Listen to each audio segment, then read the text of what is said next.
आहे या शांत आत्मविश्वासाने प्रवेश करा परीक्षा हॉलमध्ये.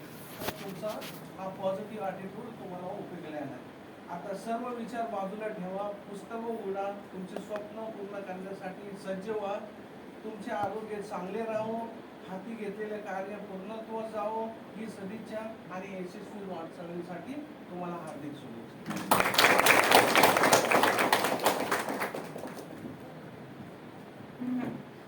धन्यवाद सर. जसं की सरांनी तुमच्यासोबत खूप महत्त्वाचे मुद्दे शेअर केले की मला वाटते की प्रत्येक कोचिंग सेंटर किंवा डिपार्टमेंट्स आहेत ते त्यांचा मुख्य रोल काय. मला वाटतं लर्निंग तर आपण करू शकतो. तुम्ही आजकाल इतके मीडियम आपल्याकडे उपलब्ध आहेत की सोशल मीडिया आहे किंवा डिजिटल मीडिया आहे किंवा मग तुम्ही आता AI पण आले. AIचा वापर करून तुम्ही वेगळ्या प्रकारे लर्निंग करू शकता. पण सरांच्या मुद्द्यातनं मला एक लक्षात आलं की काही गोष्टी अनलर्न करण्याची पण गरज आहे. कारण ही प्रोसेस आहे शिकण्याची. म्हणजे फक्त आपण लर्निंग आपल्याला शिकायचं असं म्हणतो, पण जे शिकलेलं आहे ते अनलर्न करायचं आहे हे कधी आपण विचार करत नाही. तर मग कोचिंग सेंटर किंवा मग कुठल्याही डिपार्टमेंटचं मला वाटतं की मुख्य एम हे जसं सरांनी सांगितलं की तुमच्या अनलर्निंग गोष्टी काय काय आहेत, आपल्याला ते काय स्वप्न असतात की त्याच्यासाठी आपल्याला कोणता प्लॅन करायचा. जसं स्ट्रॅटेजी आणि प्लॅनबद्दल सरांनी तुमच्यासोबत शेअर केलं. तुमच्या प्रत्येकांचे प्लॅन असतील, स्ट्रॅटेजी असतील, तुम्ही बनवलेली असेल. एखादी स्ट्रॅटेजी दुसऱ्याची स्ट्रॅटेजी एकमेकांना ते कधी लागू होत नाही की मग एकाने वापरली की हा तू कशी वापरली. पण आपले प्रत्येकाची जडणघडण आणि आपले अपब्रिंगिंग वेगवेगळं असतं. त्याच्यानुसार आपण ते प्लॅन्स करतो आणि त्याच्यानुसार सरांनी जर तुम्हाला मार्गदर्शन केले तर खूप मोलाचं राहील असं मला वाटतं तुमच्यासाठी. आणि तुमचे पण जसं सर म्हटले की हे प्रोसेस आहे, 2 वे प्रोसेस आहे.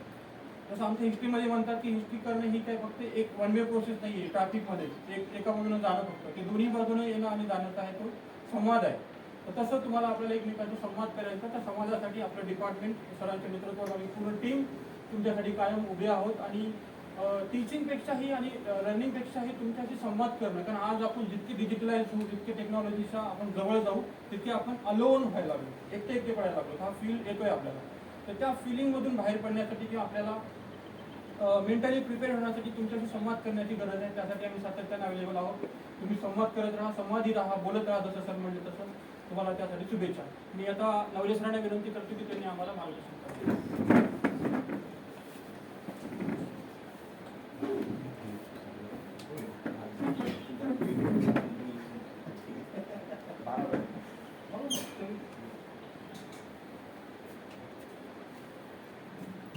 धन्यवाद प्रबुद्ध. आपल्या याच्या उद्घाटन त्या बॅचचं उद्घाटन प्रसंगी मला बोलवलं त्याबद्दल मुकाळजी सरांचं खास आभार मानतो.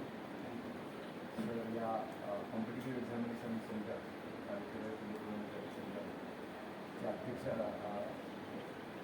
संचालक आहेत तसं आमचे फैजल सर, विष्णू वैरागर सर आणि भविष्यातले सर्व अधिकारी माझ्यासमोर बसलेले आहेत. आपण जसं प्रबुद्ध सरांनी सांगितलं की संवाद हा महत्त्वाचा आहे आणि संवादाची मेथड ही सर्वात जुनी मेथड आहे अभ्यासाची आणि ज्ञान मिळवण्याची. तर आपण संवादच सांगत म्हणजे 5 वर्ष विचार केला नाही. माझं परीक्षे करून देताना त्यांनी सांगितलं, त्याच्यावर थोडंसं मी बोलतो. 2009 साली राज्यसेवा पास होऊन मला असिस्टंट रजिस्ट्रार कोऑपरेटिव्ह या पदावरचं नियुक्तीपत्र मिळालं आणि मला याला बोलवलं काय मेडिकल केली जाते सगळी.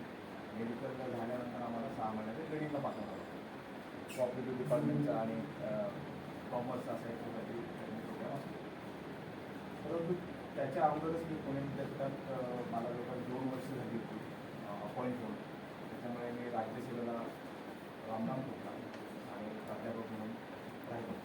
तुम्ही का रामराम ठोकला तर माझं कारण वेगळं आहे. मी तुम्हाला ते सांगणार नाही. तो वागायचं तुम्ही माझ्यासोबत तुमच्यासमोर ठेवू नका. मला मुळात MA फिलॉसॉफी करायचं होतं. फिलॉसॉफीत मला नंतर